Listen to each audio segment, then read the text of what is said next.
Godzilla versus King Ghidorah. Now I'm a Godzilla freak, Godzilla junkie. I have a ton of figures. I have most of the movies, either on VHS or DVD. This one, however, I think is essential for every Godzilla fan to own.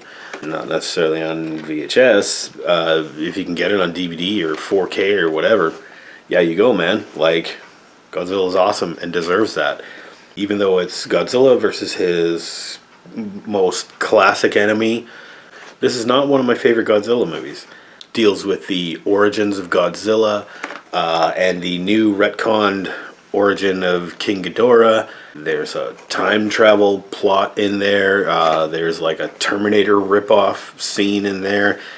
Okay, so there's like people that come back from the future to 90s Japan, and they want to help get rid of Godzilla. Because Godzilla's always been menacing Japan and everything, and he's a real threat. And they say, yeah, we'll take him out. No worries. We'll go back in time to when he was originally irradiated by nuclear blast, and thus preventing Godzilla from ever being born, really. Like, we'll get that dinosaur that mutated into Godzilla, we'll kill him before he mutates, and then Godzilla won't exist anymore. You'll be all good. Hey, you're welcome, and here's a cure to cancer, or something. I don't know. Turns out that some of the time travelers are good, and some of them are bad. One's a robot. They go back in time, and yes, they erase Godzilla, but they supposedly inadvertently create King Ghidorah by bringing aboard their time vessel 3 little alien, weird, flappy bat things or something, and they're stupid. They look stupid. You can't get around that. They're the dumbest puppets I've ever seen. And they're supposed to be like cute and everything. Like I'm talking like Ewok style cute. And they create King Ghidorah. And the problem is, King Ghidorah now becomes like the dominant monster in Japan and destroys Japan, and it keeps attacking Tokyo and stuff like that. But it's under the control of these time travelers. So their insidious plan worked.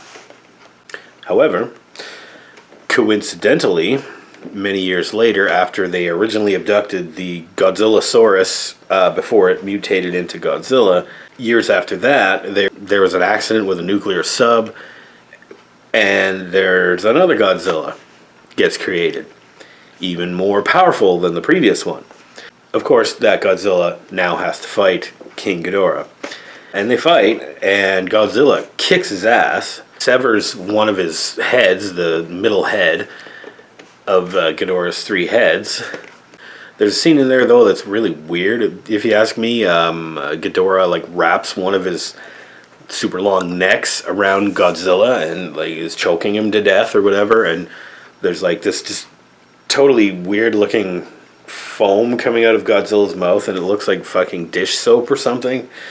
It looks so bad. It's so stupid. And what's with the foam, man? Like, but yeah, you know, you're in it. You're not in it for the realism, right? Like, you just want to see Godzilla kick his ass, like, and he does.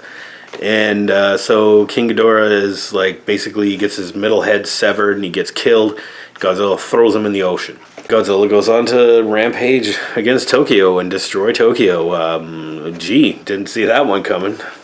Anyway, it's all about time travel, right? So our one good time traveler goes back in time or something, and then forward in time, and then back in time again, retrieves the body of King Ghidorah, gives it, like, turns it into Mecha King Ghidorah, who has new metal wings, and he's got a new central cybernetic head, and it's basically like now it's like a giant mecha, like a robot that this one time traveler lady controls. I can't remember her name.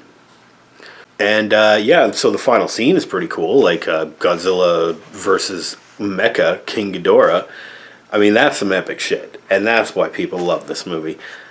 And I like the goofier side of Godzilla movies. I mean, like, if you're going to throw a bunch of humans in there, and you're going to make us look at a bunch of humans for 60 to 70% of the movie. Like, at least make it so stupid that it's funny. And I guess they succeeded here. But it's so stupid. So the time travelers, they have, one of them is like a robot, like I said. Well, he's actually like good or whatever. They reprogram him to be good after this happens. Basically, he pursues our good time traveler and a present day ally. Pursues them in their vehicle. Then his vehicle gets blown up, and he gets blown up, and then suddenly he's like Terminator, and like half of his face is all gone, and it's like Terminator 2. And then you see him like running after the vehicle on the highway, and it's, oh my god, the effects are so terrible, and it's so ridiculous, and the look on the guy's face is like, just running along. I mean, even if you're not a Godzilla fan, you're going to laugh at that, and it's fucking hilarious. Overall, though, as a Godzilla fan, like I said, this is not one of my favorite Godzilla movies, probably because all those boring, draggy scenes with the time travel and those stupid-looking puppets they're called Dorats, actually. Those are like 3 little things that somehow get fused together by a nuclear bomb to create King Ghidorah. That's dumb. It's just like, come on, man. Like all my movies here, I guess I got to give it some kind of a letter grade. And, well, it is Godzilla, and it's awesome. So it can't be bad. But it's not one of my favorites, so it can't really be an A. I'm going to give it a B-. Overall, though, I mean, you got to see it. If you like Godzilla at all, this is required viewing. Thumbs up. But B-. At least it's no Godzilla's Revenge.